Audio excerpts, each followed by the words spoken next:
Joining us now for the very first time on this radio station, I believe, he is John Steppe, Badgers beat writer for the Milwaukee Journal-Sentinel. Follow him on Twitter at jsteppe1. John, thanks for coming on. Thanks for having me. All right, so let's do some background. Let's find out more about John. John, what were you doing prior to getting this gig covering the Badgers beat with Mark Stewart? Yeah, I was previously covering Hawkeye football for one of the newspapers there, the Cedar Rapids Gazette. So Wait a second. They hired some dude from Iowa to come cover the Badgers? That doesn't seem right at all, John. I'll be honest with you. New Berlin guy. So Okay, all right. So coming back home, survived my 5 years in Iowa. Whew. 5 years in Iowa. You know, I've been to Iowa a lot for travel baseball and so forth. I always say I think Iowa gets a bad rap. I think there's a lot of cool stuff to do in Iowa, but I always get screamed down every time I bring up cool things to do in Iowa. What did you think in your time, besides covering the football team? Well, certainly that was the biggest thing, driving from apartment to, Hawkeye sports facilities. But I lived next to a brewery there, so that was great. So some good food there.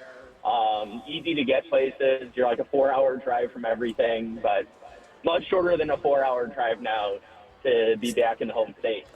So you covered old school Kirk Ferentz, obviously while you were at Iowa, and his kid who was on that coaching staff as well, killing the offense. So you covered that, you watched that. Now you get to cover the Badgers here in Madison and Luke Fickell with Jeff Grimes trying to get this offense to run the football more power football going forward.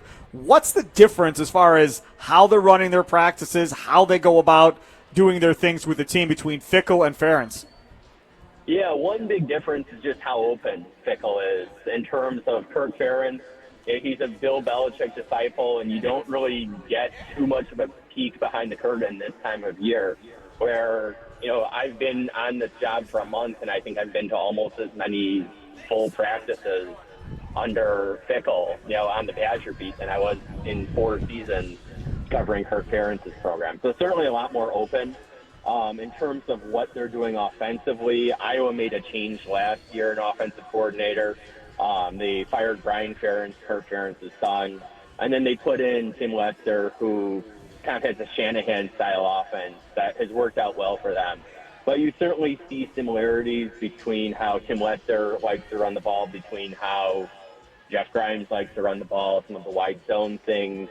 You definitely see some parallels there, and I think you see now, maybe not so much in past years at Wisconsin, but you see two teams that understand the importance of running the ball and how that it's important to, play to your strengths as a program. And certainly a lot of similarities between the way that Wisconsin has traditionally won games and the way that Iowa has traditionally won games.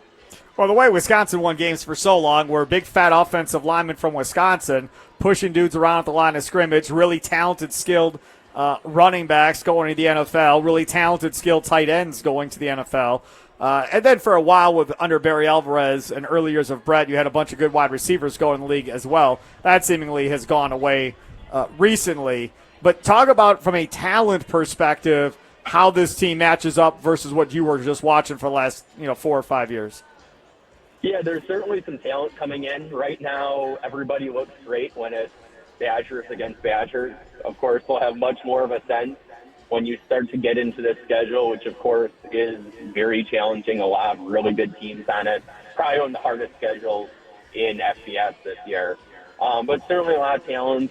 Running back, I really like this running back depth that they have in terms of, you look at the Badgers' top 3, and I think a lot of Big Ten teams would love to have any one of them.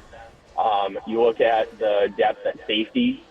That's another position where, okay, you've got 4 guys, potentially even 5 guys that I would probably feel pretty good about having in the game. So there's certainly some positions that have a lot of depth. Certainly there are a lot of question marks when you have this many different pieces coming together, a lot of change in terms of this roster. And even, with some of the challenges they've run into, in terms of Nizier losing his NCAA appeal, or losing his appeal in court against the NCAA, you still even have a lot of depth at cornerback. So certainly at a handful of positions, a lot of depth to like. Billy Edwards, he's a proven quarterback at this Power 4 level, and you really don't see that in a lot of places. And I saw it quite well from Iowa during my time there in terms of what happens when you don't have quality quarterback play. And obviously Wisconsin has gone through some injury misfortune at that position. But we've seen some kind of flashes of things that there's a lot to like in terms of what Billy Edwards can bring to this quarterback position. But again, it's August. It's Badgers against Badgers. It'll really be interesting kind of at the end of this month and moving forward when we're seeing them against different competition. Talking with John Steppe, Badgers beat writer for the Milwaukee Journal Sentinel. Him and Mark Stewart do a great job over there. Follow him on Twitter at jsteppe1. He's been in Platteville covering Badger football practices. Do they have enough guys that can get after the quarterback on this Badgers defense? Yeah, really one of the bright spots for this defensive front has been the pass rush, where I would say on the ground I felt like the offensive line has had the advantage oftentimes, but you have a lot of guys on the edge that can really be a playmaker. Mason Rieger really probably at the top of that list. Certainly some other guys that have kind of caught your eye throughout this first 7 practices that have been open to media. So a lot of talent there. They're bigger there, especially on the interior of the defensive line. They're bigger. They're more experienced. Defensive line, we're talking to the defensive linemen today, and certainly the help that they got from the transfer portal is noticed. And, this pass rush, there's, again, with this still being early, still being fall camp, certainly some encouraging signs in that area. John, the other thing that obviously you have a question about going into this is as far as buy-in from the players in this program, especially the guys that have been there for a couple of years. As you pointed out, the schedule is brutal. Like if you said, hey, Badgers are only going to win 4 or 5 games this year, I'd say, yeah, that's about right. Like I wouldn't be surprised. I don't expect them to be in a bowl game this year at 6 wins. It is one of the toughest schedules in football this year. Now, 2026, their schedule becomes a lot easier, and I expect the Badgers to not only be in a bowl game, I expect the Badgers to compete for a playoff spot in 26. This year, not so much. How much of a buy-in do they have from the guys on that roster right now?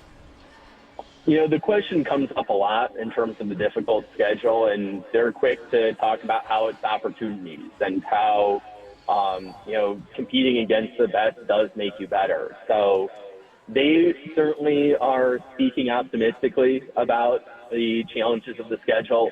Really the question in buy-in gets to be in early November, do you hear the same sentiment? But I certainly think there's a lot of buy-in there. I think it's been pretty well reported by us and by others about J.J. Watt coming to speak to the team and how that seems to fire some guys up. You look at it, and I don't think buy-in is an issue this time of year.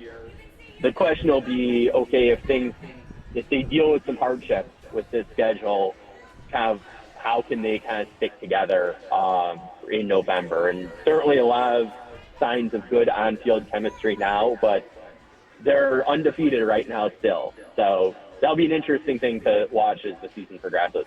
You talk about J.J. Watt, and that's cool and all that, but, I mean, he's not really here anymore per se, right? He's more of a Houston dude.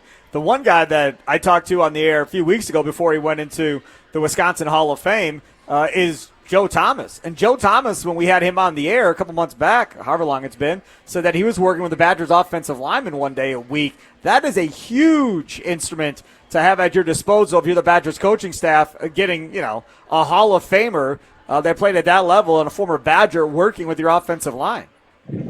Yeah, and really with that offensive line, the whole coaching staff, you have Jeff Grimes, at OC, who is an offensive line guy historically. Your offensive line coach, A.J. Blasek, you hear a lot of really great things. Joe Brunner was incredibly complimentary of him at UW's local media day last week, and I've heard a lot of really good things from players since then as well.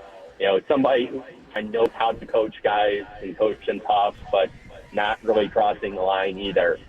So you look at the offensive line coaching, and it's a key position, and ultimately the results we'll see in the next couple of months in terms of how well he does with this group, because with this Jeff Grimes offense, you need to be able to run the ball effectively. And you find that with their offense into being able to put up 42 against Wisconsin, not to remind people of that. But you look at it, and when they're able to do that, the offensive line development was a really big part of it. So you could make the argument that, obviously quarterback is the most important position, but as goes the offensive line, it really will make a big difference in terms of how successful this Jeff Grimes offense can be in 2025. John, one last one for you. Give me a player, a name that maybe Badger fans that watched this team last year may not know, but may have a big impact this year, whether they came from the portal, a recruit, whatever the case may be. Yeah, I'd say somebody that kind of looking a little further down the road. Cooper Catalano has been a freshman that's really stood out. Somebody that we've heard from players as somebody to maybe keep an eye on. We'll see how much he can contribute right away. But that kind of remains to be seen. But that certainly would be a name to keep an eye on. I'd also say at cornerback, Emilio Agard has shown some good things. So those are maybe some of the guys that would stand out to me. At wide receiver, Eugene Hilton made some impressive plays. So that's T.Y. Hilton's kid, right? Yeah. So pretty good family history there with that wide receiver position. So yeah, those are probably some of the names that would jump out to me. But we'll see kind of come August 28th. He is John Steppe, Badgers beat writer for the Milwaukee Journal-Sentinel. Follow him on Twitter at JSteppe1. John, thanks so much for coming on, man. I'm sure we'll talk throughout the season. Thanks for having me. You betcha. Take care. There he is, John Steppe, joining us on the Fangas Hotline, powered by Gruber Law. One call. That's all. Speaking of Gruber Law, they're also run the milk house across from us. That root beer milk, man, I'm telling y'all, get on that root beer milk. It's $1. It's well worth $1 that you're going to spend to go take advantage of that. Coming up next, Charlie, Sounds of the Day, whatever top 3 sound clips he picks from the world of sports. We'll hear that straight ahead. It's Wisconsin Sports Daily, served up by Wendy's, live from the 1250 AM and 105.7 FM The Fan Studios, powered by the Potawatomi Sportsbook out here at the Wisconsin State Fair.